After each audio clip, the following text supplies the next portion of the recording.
Hello everyone, and welcome back to the Hello Neighbor Show, Season 2, Episode 2. So as we all know, Hello Neighbor 2 Beta, or the playtest, as TinyBuild likes to call it, came out on April 7th. There is a lot to unpack, and I mean a lot to unpack. We have 4 new characters with each of their own 4 locations, and a kind of whole new story, which TinyBuild are really trying to keep under wraps, and a bunch of new game mechanics. Having all of this in one video is kind of crazy. I can't really talk about all of it because there's just so much new content. So instead, I decided that I will do a Hello Neighbor 2 beta review. This will talk about most of the new aspects of the game, with giving you my thoughts of all of them. Now keep in mind that we are only talking about version 0.0 because that's what came out only 10 days ago. So if you're watching this video months from now, my opinion may have shifted since updates do tend to fix bugs. So I will rate the beta, respectively, to version 0.0. I will rate the beta in 5 different categories: atmosphere, design or gameplay, stealth, AI, and bugs. So starting with atmosphere, the game does a really good job of making you feel like you're in a small town with mysteries hidden in unlikely places. I really like this because of all the music that the game portrays very well.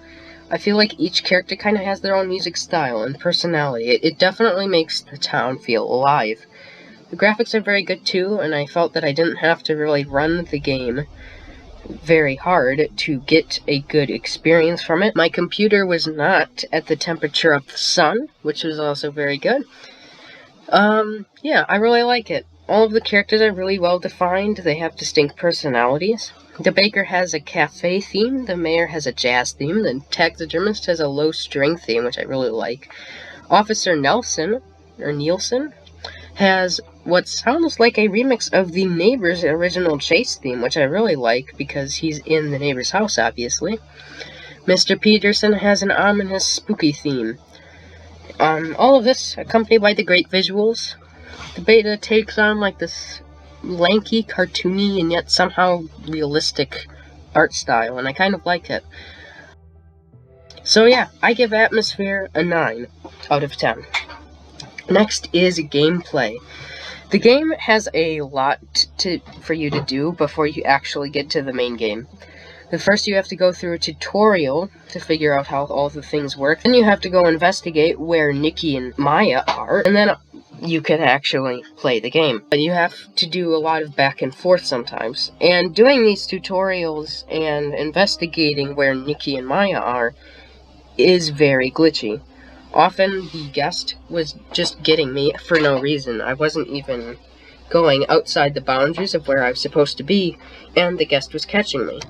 Now in the game, the guest, or the visitor, serves as kind of this boundary from the game, but I kept running into him even though I really wasn't trying to leave. And it's not very clear what you're supposed to do in the early sections of the game. You kind of just have to look around, kind of go a lot of back and forth, and make sure you're in the exact right spot before the game actually makes sense. The game also has you do a lot of puzzles to complete it. Puzzles were actually pretty easy and fun, and I didn't really feel like it required too much back and forth. Some of these puzzles didn't really make much sense though, like putting heads on stuffed animals to open a box, to getting a fishing rod to open a latch from the ceiling, revealing a ladder, then only to figure out that the kid that was kidnapped and then hid into a abandoned museum for some reason is fake. It doesn't really make much sense. But anyway, it was pretty well. I liked the game design.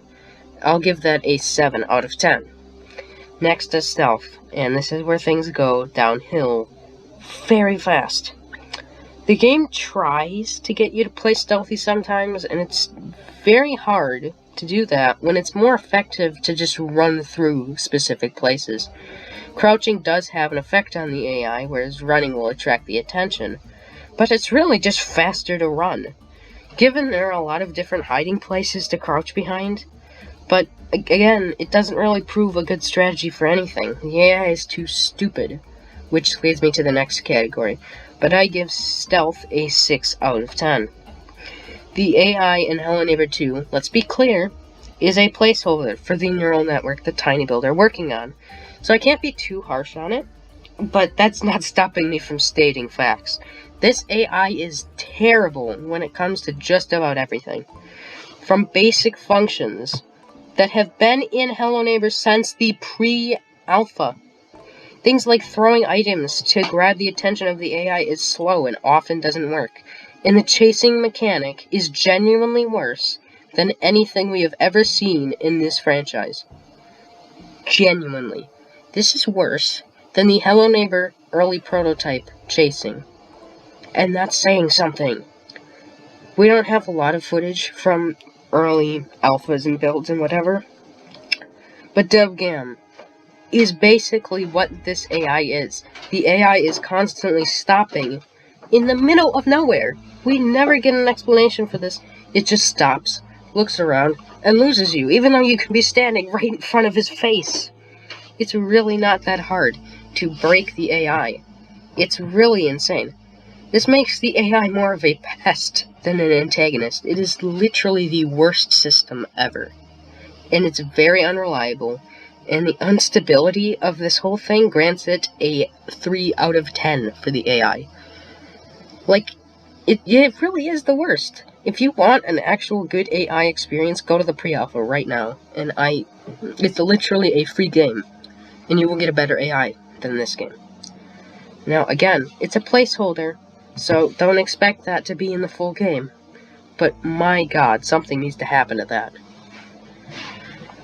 So next category, and the last category, is glitches. We already touched on this a bit with the guests, but I want to elaborate. There are not very many game-breaking glitches, as long as you don't go look it up and go squint your eyes at it.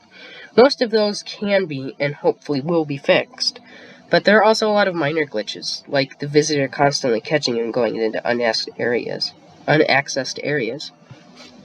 Some of these game-breaking glitches include just breaking a window and jumping right into the end of the game. You can't do that to actually make the game good at all. But most of these glitches are just an annoyance and usually can be handled. I just need TinyBuild to fix these and then we'll be fine.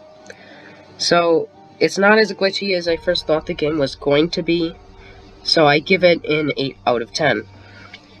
All these scores add up to a total of 33 out of 50.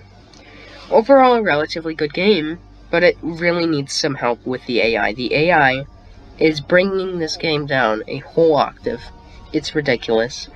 Glitches are also a bit of a problem right now, but I think that can be fixed. But, yeah, the AI needs some help. It's worse than DevGam, it's worse than early prototype. So, once TinyBuild fixes the AI, the world will be a happier place. But until then, I'll see you all next time. Peace.